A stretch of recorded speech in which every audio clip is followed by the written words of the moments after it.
नमस्कार, भारत एक्सप्रेस देख रहे हैं आप। आपके साथ मैं हूं उज्जवल मिश्रा। महाराष्ट्र में मुख्यमंत्री कौन होगा, अभी तक अटकलें ही लगाई जा रही हैं। किसी का भी नाम निकल के सामने नहीं आ पाया है।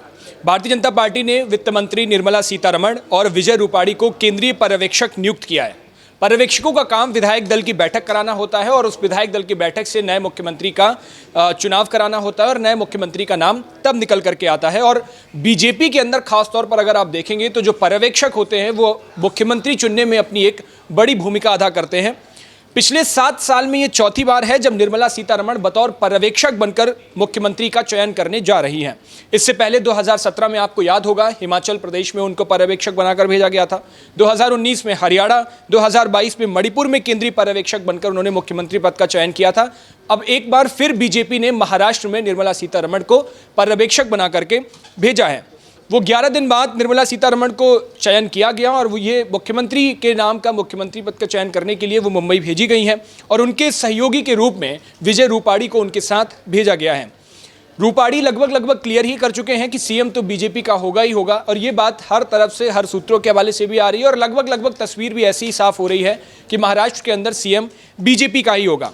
महाराष्ट्र में बीजेपी एकनाथ शिंदे और अजित पवार के साथ गठबंधन में है। शिंदे पहले मुख्यमंत्री पद पर थे और अब उनकी पार्टी और तमाम कार्यकर्ता और उनके नेता एकनाथ शिंदे को ही दोबारा वापस मुख्यमंत्री की कुर्सी पर बैठाने के लिए कवायद तेज कर रहे हैं। हालांकि खुद एकनाथ शिंदे ने मुख्यमंत्री पद के चयन का फैसला गृह मंत्री अमित शाह, प्रधानमंत्री नरेंद्र मोदी इन पर छोड़ दिया है और उन्होंने साफ कई दफ़े कहा है ये बात कि ये फैसला नरेंद्र मोदी और अमित शाह ही करेंगे कि महाराष्ट्र में मुख्यमंत्री कौन होगा और गेंद उन्होंने बीजेपी के पाले में फेंक दी।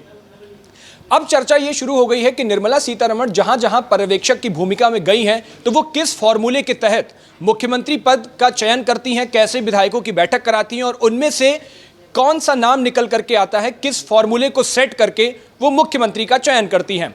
निर्मला सीतारमण अभी तक हालिया में, इससे पहले देखोगे आप तो 3 बार गई हैं। जब सबसे पहले वो 2017 में हिमाचल के चुनाव के बाद उन्हें भेजा गया था जब बीजेपी ने जीत दर्ज की थी। हिमाचल के चुनाव के बाद, नतीजों के बाद पर्यवेक्षक बनाकर उन्हें भेजा गया तो उन्होंने विधायक दल की बैठक कराई। उस वक्त 2 नाम बहुत चर्चा में चल रहे थे। एक नाम था जेपी नड्डा का और दूसरा नाम था प्रेम धूमल का। दोनों की लगातार चर्चाएं हो रही थी। दोनों मुख्यमंत्री पद के बड़े दावेदार बताए जा रहे थे, लेकिन मुख्यमंत्री के रूप में सरप्राइज एंट्री होती है जयराम की और जयराम ठाकुर फिर मुख्यमंत्री बन जाते हैं। 2019 में निर्मला सीतारमण हरियाणा में पर्यवेक्षक बनाकर भेजी गई। यहां पर भी विधायक दल की बैठक हुई। सबसे ज्यादा नाम चर्चा में मनोहर लाल खट्टर का चल रहा था। खट्टर पहले भी मुख्यमंत्री रह चुके थे। विधायक दल की बैठक कराई गई और मनोहर लाल खट्टर के नाम का चयन किया गया। 2022 में जब निर्मला सीतारमण को मणिपुर भेजा गया तो मणिपुर में बीजेपी को जीत मिली थी और उसके बाद वो पर्यवेक्षक बनकर गई, वहां मुख्यमंत्री पद चुना। इस बार भी उन्होंने विधायक दल की ही बैठक कराई थी मणिपुर के अंदर और एन वीरेंद्र सिंह के नाम पर सहमति बनी थी। सिंह उस वक्त मणिपुर के मुख्यमंत्री थे, सबसे प्रबल दावेदार थे, रेस में सबसे आगे नाम था, लिस्ट में टॉप पर थे और उनको ही दोबारा फिर से मणिपुर का मुख्यमंत्री चुन लिया गया। अब अगर इन तीनों को आप देखोगे, जहां जहां निर्मला सीतारमण पर्यवेक्षक बनकर गई और वहां पर उन्होंने मुख्यमंत्री का चयन किया, तो आप देखोगे कि उनका जो फॉर्मूला था वो फॉर्मूला ये था कि जो नाम सबसे ज्यादा चर्चा में रहता है वही फिर मुख्यमंत्री पद के लिए उसको भेज दिया जाता है। ऐसा ही कुछ महाराष्ट्र में भी आप देख सकते हो। महाराष्ट्र में जब से बीजेपी को बंपर जीत मिली है, 132 सीटों के आसपास बीजेपी को सीटें मिली, तो उसके बाद से देवेंद्र फडणवीस का नाम सबसे ज्यादा चर्चा में चलने लगा। पिछला ट्रैक रिकॉर्ड देखोगे तो 3 में से 2 बार ऐसा ही हुआ, जो नाम सबसे ज्यादा चर्चा में था वही नाम चुना गया, सिर्फ हरियाणा को छोड़ करके। महाराष्ट्र में कुछ ऐसी ही तस्वीर साफ दिख सकती है।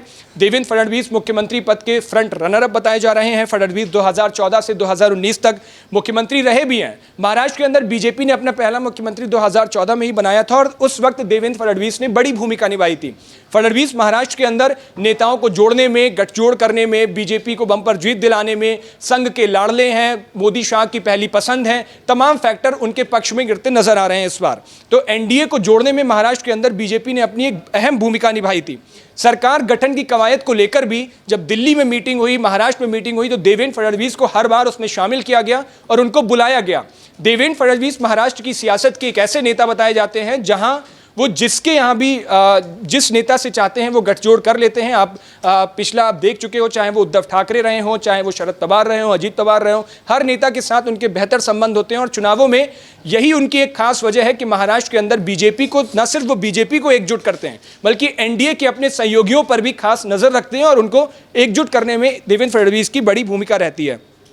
2014 में जब पहली बार देवेंद्र फडणवीस को मुख्यमंत्री बनाया गया था तो उस वक्त वो सीएम रहे और उन्होंने कई योजनाएं वहां पर चालू की। शायद इसीलिए वो सबसे फ्रंट रनर अप इस बार फिर एक बार बताए जा रहे हैं। फडणवीस इस बार भी शपथ लेने में कामयाब होंगे या नहीं होंगे, या विश्वास मत हासिल कर पाएंगे, ये तो वक्त बताएगा। लेकिन अब ये तीसरी बार होगा जब बीजेपी महाराष्ट्र में अपना मुख्यमंत्री बनाने जा रही थी। 1995 में पहली बार बीजेपी शिवसेना के साथ सत्ता में आई थी और उस वक्त शिवसेना का मुख्यमंत्री था और बीजेपी का उप मुख्यमंत्री चुना गया था। जब एकनाथ शिंदे ने शिवसेना तोड़ करके सरकार बनाई थी उस वक्त भी बीजेपी की अहम भूमिका रही और एक देवेंद्र फडणवीस को दोबारा से उप मुख्यमंत्री बनाया गया था। लेकिन इस बार 288 सीटों वाली महाराष्ट्र को विधानसभा में बीजेपी को 132 सीटें मिली हैं। उनके सहयोगी एकनाथ शिंदे गुट की शिवसेना जो है उसको 57 सीटें मिली हैं और अजीत पवार को 41 सीटें मिली हैं। तो सीटों के लिहाज से बीजेपी सबसे टॉप पे है और सीएम भी उसी का बनेगा, ये लगभग तय है। निर्मला सीतारमण के पर्यवेक्षक बनकर जाने का अगर फॉर्मूला आप देखोगे तो बस वो एक ही फॉर्मूला है जिसमें आप देखोगे कि 3 बार में से 2 बार ऐसी बार हुआ है जो नाम सबसे ज्यादा चर्चा में चलता था वही नाम मुख्यमंत्री पद के लिए चुना गया। तो अगर इस चौथी बार भी ऐसा होता है तो निर्मला सीतारमण का ये फॉर्मूला हिट हो जाएगा और तीसरी बार ऐसा होगा जो नाम सबसे ज्यादा चर्चा में है वही नाम मुख्यमंत्री पद के लिए चयनित हो जाएगा।